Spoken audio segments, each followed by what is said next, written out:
kakailanganin natin ng ebidensya.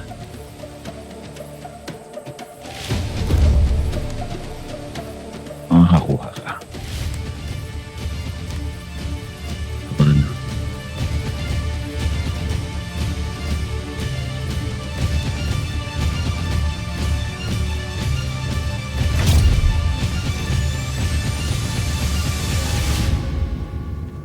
Mabait talaga yung Sir Julio na yun, ano?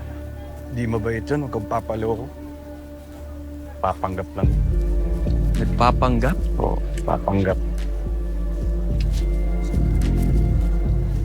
Long, Yung Lolong. may kailangan ko sa... Ikaw na muna. Oh, sige.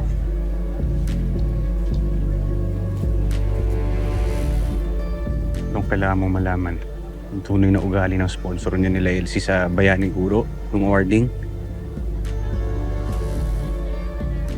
Pagka-demonyo pala ang Julio na yan.